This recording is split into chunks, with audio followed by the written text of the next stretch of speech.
부부의 세계가 매회 높은 화제성과 시청률을 보여주고 있는 가운데 극중 등장인물 신경정신과 의사 김윤기에 대한 네티즌들의 추측이 예사롭지 않다. 지난 18일 방송된 JTBC 드라마 부부의 세계에서는 이태호가 이혼한 전처 지선우의 가정사랑병원 부원장 자리에서 내쫓기 위한 계략을 꾸미는 장면이 그려졌다. 지선우 부원장 해고와 병원 기부금을 두고 거래를 제시한 이태호의 제안에 병원 원장 공지철은 이사장 허락이 필요하다는 말을 남기며 고민하는 뉘앙스를 풍겼다. 그 전개 흐름상 가정사랑병원 이사장은 중요 인물로 부각됐다. 이에 네티즌들은 이사장의 아들이 신경정신과 의사 김윤기 선생이 아니냐며 추측해 주목받고 있다. 김윤기는 극 중에서 거의 유일하게 지선우에게 마음을 주며 호감을 드러내고 있는 캐릭터다. 의도치 않게 지선우의 이혼 과정을 지켜보게 된 김윤기는 그의 주변에 머물며 곤란한 상황에서의 든든한 조력자 역할을 감당하고 있다.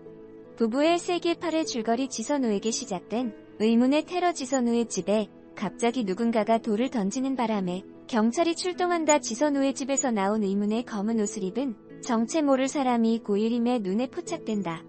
그리고 이태호는 아들인 준영이가 불러서 집 안으로 들어와서 깨어진 유리창을 본다. 보안도 안 되는 집에서 준영이를 그냥 둘 수 없다면서 자신의 집에서 생활하라고 귀뜸한다. 여다경은 이태호가 지선우의 집에 갔다가 온 것을 알게 되고 이태호는 부원장인 지선우를 병원에서 내쫓으려고 계획을 짠다.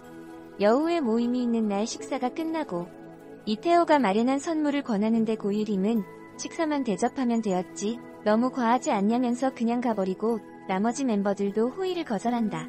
이태호는 다경의 아버지인 여병규한테 병원에 기부금을 내려고 했다가 들키고 만다. 여 회장은 승리할 수 있으면 해보라고 말한다. 준영은 신경정신과 의사 김윤기한테 정신상담을 받기 위해 병원에 오는데 지선우는 그 사실을 뒤늦게 알고는 깜짝 놀란다. 준영은 상처를 입고 달아나 버리고 김윤기 선생은 아들인 준영이 부모의 이혼 문제로 예민한 상태이기 때문에 안정이 필요하다고 말한다. 한편 회계사인 손재혁은 레스토랑에서 식사를 마치고 나오는데 스태프인 정원이 뜬금없이 연락처를 전하는데 아내 몰래 이를 숨긴다. 여우의 모임들끼리 마사지를 받으러 가는데 때마침 거기에서 직원으로 일하는 민현서는 지선우가 병원에서 쫓겨날 위기에 몰린 것을 눈치채고 만다. 이태호는 아들인 준영을 집으로 초대해서 식사를 한다. 즐겁게 식사를 하고 있는 동안 갑자기 지선우의 집에 쇠파이프를 든 의문의 남성이 집의 CCTV를 부수고 유리창을 깨어 집 안으로 침입한다. 집에 혼자 있던 지선우와 다툼이 벌어지고 정신과 의사 김윤기가 전화를 하다가 낌새가 이상한 것을 발견하고는 경찰에 신고를 한다. 지선우와 의문의 남성은 싸우는 도중에 지선우가 와인병으로 그의 머리를 내려쳐서 그는 피를 흘리고 도망을 간다. 사건이 일단락되고 나서 집으로 돌아온 아들 준영과 태호는 미안함을 비춘다. 회계사 손재혁은 레스토랑에서 만난 여자와 단 둘이 따로 만난다. 여자는 돈 많은 아저씨로 알고 있다면서 그에게 접근한다. 손재혁은 아내가 손이 다친 아내를 간호하는데 전화를 했는데 받지 않은 이유를 추궁한다. 하지만 급해서 못 받았다며 대충 둘러댄다. 지선우는 집 앞에 CCTV 영상을 보면서 범인이 누구일지 궁금해한다. 그러는 와중에 민현서와 다시 만나서 자초지종을 듣게 된다. 지선우는 열을 받아서 이태호에게 찾아가서 준영이를 자꾸 데리고 가려고 하는 이태호에게 일침을 날린다.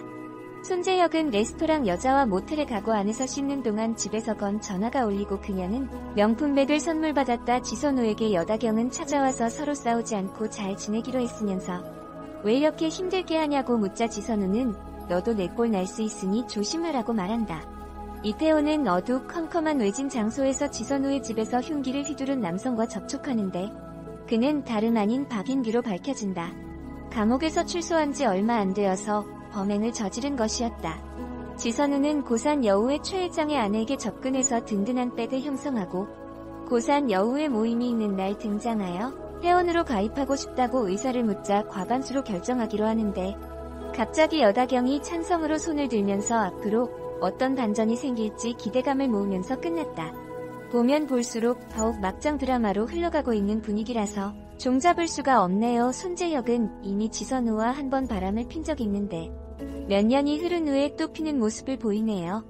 완전 배신감 느끼는 캐릭터로 등장해서 앞으로 모습이 더 흥미진진해지고요. 이태호가 백수인 박인규와 한패가 되는 사이에 지선우는 여우회에 가입을 해서 누구와 한패가 될지 또한 기대감을 모읍니다. 최 회장 아내를 포섭하는데 일단 성공한 모습이네요. 7회에 이어 8회 역시 바람 요소 가득한 부부의 세계였다. 트위터에서는 일명 삐의 세계라 불리는 이 드라마는 방송이 끝나자마자 어마무시한 화제성을 기록하고 있는데 최근 공개한 김은숙 작가의 더킹 영원의 군주보다 화제성 면에서는 단연코 앞서고 있는 듯하다. 더킹은 아직 백마인 맥시무스 정도만이 화제가 된 것과 비교하면 말이다. 내용에 대해 이야기하기보다는 7회 리뷰에서도 언급한 아들 이준영에 대해서 이야기하자면 난 지선우가 저런 식으로 아들을 대하면 아들 이준영이 정상적으로 자라기가 정말 어렵다고 생각한다. 이태호는 원래 사람 됨됨이가 바닥이라 아들을 생각한다기보다는 소유욕에서 저러는 거고 그냥 지선우가 망하길 바라는지라 저렇게나 아들을 저렴하게 이용하는 건 알겠는데 지선우는 겉으로는 보호한다는 명목이지만 본능적으로 자신이 아들에게 집착한다는 걸 자신도 알고 있을 거라고 생각한다. 이럴 때에는 그냥 좀 내려놓고 아들을 놔주는 게 오히려 방법이라고 생각한다. 아들 역시 철이 일찍 들어야 할 거라면 그냥 철저하게 일찍 들어서 현실 인식이라도 제대로 하는 게 나을 듯하다.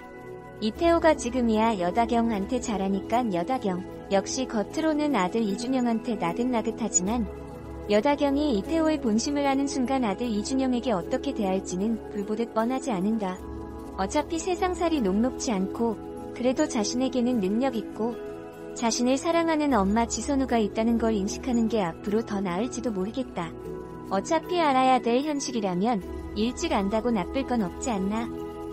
나는 상담으로 이준영의 트라우마가 벗겨질 거라고는 생각하진 않지만 지선우가 아들 이준영에 대해서 조금은 놓아주는 연습을 하는 게 필요해 보인다. 과연 그게 가능할런지는 잘 모르겠지만 말이다. 그리고 이번 회에서는 역시나 지선우의 무늬만 친구인 설명수, 이암채같이 자신의 더러운 존재감을 만천하에 드러내는데 내가 첫방부터 이야기했지만 설명숙은 정말 벌레 같은 친구가 아닐 수 없다. 겉으로는 친구라고 이야기하지만 뒤에서는 자신의 이득을 위해서 친구를 이용하는 정말이지 최악의 친구가 아닐까 싶다. 저런 사람들이 분명 사회에도 있을 텐데 나는 다행히 아직 저 정도로 버러지 같은 사람은 만나본 적이 없다. 게다가 배우 최국희가 연기를 너무 잘해서 설명숙이 더 얄미워 보이기도 한다. 아니 그런데 저 정도로 거지 같은 친구는 없어도 나도 비슷한 사례를 예전에 겪어봐서인지 공감이 아주 안 가진 않았다.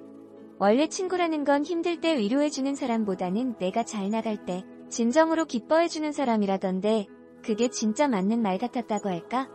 특히 친구가 잘 되고 내가 안 될 때 그 친구가 나를 위로해주는 건 쉽지만 친구가 힘들 때 내가 잘 되거나 아니면 그냥 내가 잘 되는 상황에서 친구가 진정으로 나를 칭찬해주는 것만큼 이 사람이 나를 어떻게 생각하는지 확실히 분간이 가는 일이 잘 없을 거라고 본다. 보통은 친구가 잘 되면 진정으로 기뻐하기가 힘들고 어렴풋이나마 질투를 느끼기 마련인데 나도 역시 그와 비슷한 경험을 해서 설명숙을 보고 흠칫하기도 했었다.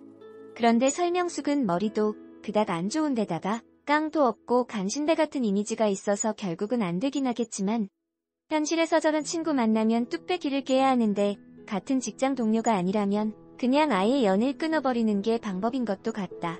이런 거 보면 직장생활에서 좋은 동료와 친구를 만나는 것도 진짜 복인 것 같다.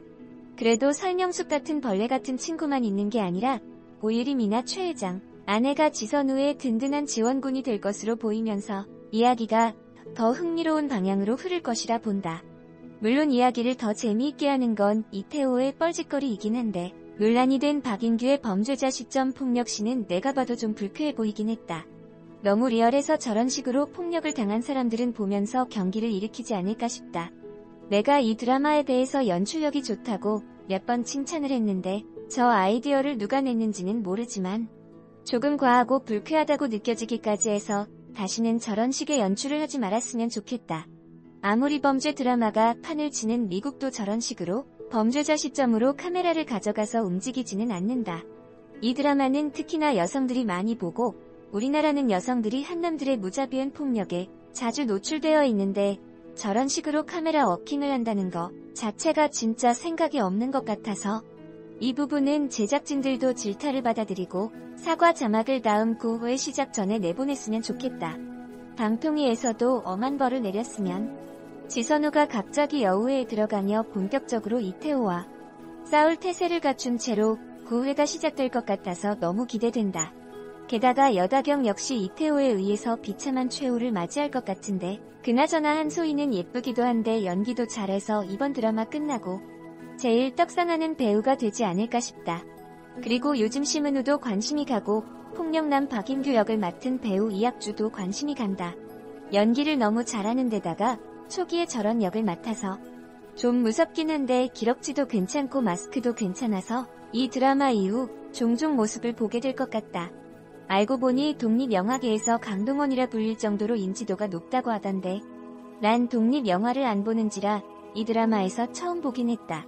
연기 잘하는 배우 서희숙의 존재감도 대단하다. 원래도 내가 참 좋아라 하는 배우인데 시즌 7회부터 비중이 커지기 시작하더니 역시나 8회에서도 멋진 모습을 보여준다. 나오는 장면이 많지 않아도 자신이 나오기만 하면 존재감 뿜뿜인데 김희애와 환상의 복수자 커플로 좋은 모습을 보여주었으면 좋겠다. 한편 부부의 세계 9회 예고에서 어느 식자 자리에서 여병규 회장이 병원 이사장으로 추측되는 이에게 서울에서 온 신경정신과 닥터도 꽤 평판이 좋다는 것 같은데? 라는 말을 남겨 김윤기에 대한 긴장감을 더욱 높이고 있다.